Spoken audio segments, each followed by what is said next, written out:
지금까지 전기의 일반적인 성질을 공부하는데 먼저 전하와 전하에 의해 만들어지는 전기장에 대해 살펴봤습니다. 그러면 이제 지금까지 공부한 내용을 한번 정리해 보도록 하겠습니다. 두 개의 전하가 있으면 두 전하 사이에 전기력이 발생하죠. 전기력이 일어날 수 있는 환경이 먼저 만들어져야 되는데 공간에 전하 한 개가 놓이면 전기력이 일어날 수 있는 전기장이 형성이 됩니다. 두 개의 전하가 있을 때 전기력 F가 있으면요, 전하 한 개를 제외하면 전기장을 구할 수가 있습니다. 전기력 F에서 전하 Q를 나누게 되면 되는데요. 전기력 F의 성질을 대입하면 전기장은 K 곱하기 그다음에 전하에서 떨어진 거리 R제곱분의 전하 Q가 됩니다. 전이라는 말이 좀 생소할지 모르겠는데 우리가 일상생활에서 전압이라는 말을 많이 들어왔고 또 우리가 많이 사용했습니다.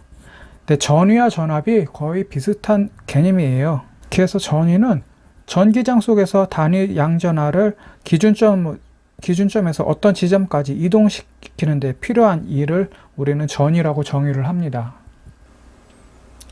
그래서 전위 V는 2를 전하로 나눈 값으로 정의가 되는데요. 단위 전하 Q를 이동시키는 데 필요한 일이거든요. 전체 일 W에서 전하 Q를 나눠주면 단위 전하에 대한 일 전위를 우리가 구할 수가 있습니다. 자, 등고선이란 말을 들어봤죠? 지도에서 높이가 같은 지점을 이은 선을 우리는 등고선이라고 하는데요.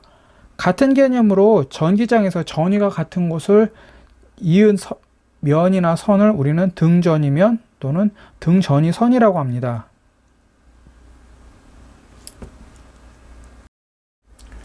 전기 용량이 무엇인지 한번 다시 정의를 내려보면요. 축전기에서 두 극판 사이의 전압이 1V일 때 저장할 수 있는 전하량을 우리는 전기 용량이라고 합니다. 그래서 전기 용량 C는 전하량을 전압으로 나눠준 값이 되겠고, 이것은 전기 용량의 상수 엡실론 곱하기 양 극판 사이의 거리 D분의 그다음에 극판의 면적 S로 정의를 합니다.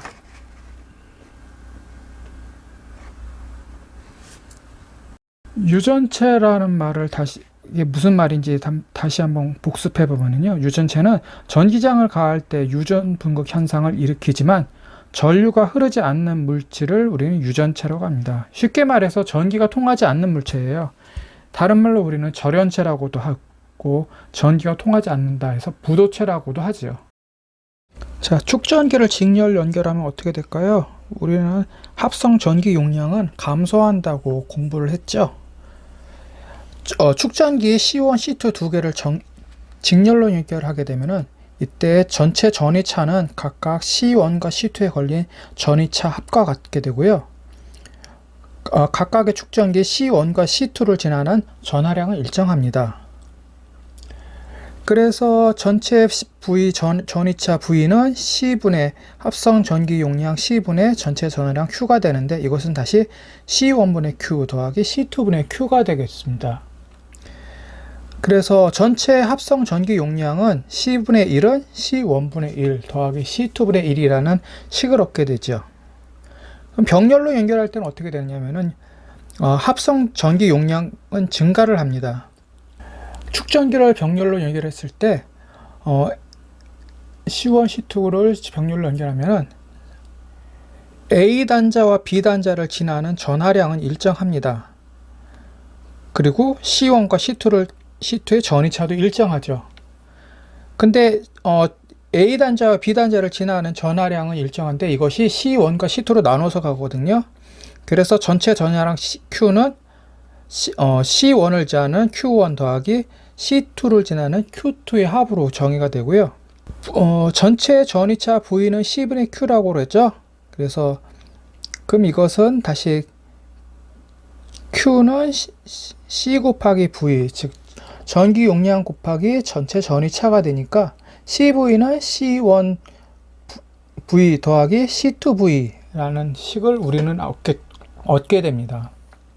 그래서 전체 합성 전기 용량 병렬로 연결했을 때 합성 전기 용량 C는 C1 더하기 C2가 되는 거죠.